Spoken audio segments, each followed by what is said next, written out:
દોસ્તો સબસ્ક્રાઇબ કરો મારી ચેનલને અને પ્રેસ કરો આ ડંકાને જેથી તમે જોઈ શકો વિડિયો સૌથી પહેલા. એક માએ એના છોકરાને રસ્તા વચ્ચે હાવેણીએ માર્યો. હાબુ પાણી વિના ધોઈ નાખ્યો. શિવ શિવ શિવ શિવ શિવ.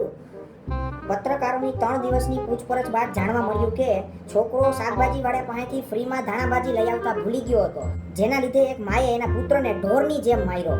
ઓહો, બહુ સારું કામ કર્યું. એમાં શું સારું કર્યું મમ્મી? બિચારાને કેવો માર્યો હશે. હા તો મારવાના જ ને, મારી તોડી નાખવાના. તમે ધાણાભાજી લઈ આવતા ભૂલી કે ના જાવ મમ્મી? પણ અમે એક તો બટેટા ને રીંગણા ને દૂધી ને એવા શાકભાજી ઘર માટે લેવા જાય, ઈ જ મોટી વાત કહેવાય. હવે એમાં અમાર ન્યા જઈને ફ્રીમાં ધાણાભાજી માંગવાના? તમે શાકભાજી લેવા જાવ એમાં મોટી વાત શું થઈ ગઈ? ઈ કે તો પેલા મને. હા તો છોકરાઓ થોડા કઈ શાકભાજી લેવા જાય, એવા છોકરી વાળા કામ છોકરાઓ પાસે કરાવો તો મોટી વાત જ કહેવાય ને. તમે શાકભાજી લેવા જાવ ત્યારે જ તમને છોકરી જેવા કામ લાગે. બાકી ગર્લફ્રેન્ડ ને કપડા ગિફ્ટમાં દેવા હોય તો તરત છોકરીની દુકાને હેલા જાવ છો લટુરા પટુરા થઈને.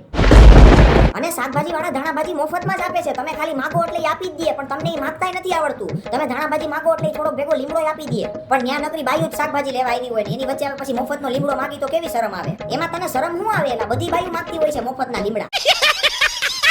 બહુ દાંત કાઢમાં અને સાંભળ, ગેસ ઉપર ગરમ દૂધ કરવા મૂક્યું છે એનું ધ્યાન રાખજે. હું ચોકડીમાં કપડા ધોવા બેવું છું, ઉફાણો આવે ને એટલે તરત ગેસ બંધ કરી દઈ છે. તમે એક કામ કરો મમ્મી, મને હે ને મહિનાનો પગાર આપતા જાવ એટલે આખા ઘરનું કામ હું જ કરતો જાવ. દૂધ ગરમ કરવાનું, બટેટા સુધારવાના, ડુંગળી સુધારવાની, લસણ ફોલવાનું, હાવ કામવાળા જેવી જિંદગી કરી નાખી છે. એ કામવાળા વાળી ઘરકામ તો બધું આવડવું જોઈએ. કોક દી તમે ન હોય ને તો કામ લાગે.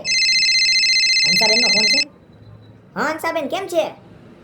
બસ જો તમારા ભાઈના 2 જોડી કપડા નીકળ્યા છે, ધોવા બેહતી હતી. ઓહો, અત્યારે આવો છો? આવો હું લાલો અમે કંટાળતા હતા ઘરમાં એકલા. હા આવો. હા કોણ આવે છે મમ્મી? હંસાબેન બેસવા આવે છે. તો હવે તું એક કામ કર, સામેથી 3 ગ્લાસ શેરડીનો રસ પાર્સલ કરાય અને એને કહેજે કે અંદર બરફ નો નાખે. ફ્રીજ ઉપર માર પાકીટ પડ્યું, જા 30 રૂપિયા લેતો જા. ઈ કાકા બરફ વગરના ગ્લાસના 15 રૂપિયા લે છે હો. 15 રૂપિયા થોડા કોઈ. હવે એને કહેજે કે અમે રોજ લેવા આવીએ છીએ, અહીં સામે જ રહીએ છીએ એટલે 10 રૂપિયામાં આપી દે. મને એવું કહેતા શરમ આવે હો. એટલે આ બરફ વગરનો રસ પાર્સલ લઈ આવીને તો એમાં જાજો રસ આવે, પછી અહીં ઘરે બરફ નાખી દેવાનો હોય. જરીક બોલો તો કઈ કાકા ના નો પાડે, આપી દે 10 રૂપિયાનો ગ્લાસ. ના રે ના, મને ત્યાં બોલતા શરમ જ આવે હો. તો એક કામ કર, તું તારા બાપાના કપડા તું ધોઈ નાખ એટલે હું રસ લઈ આવું. તને શરમ આવતી હોય ને તો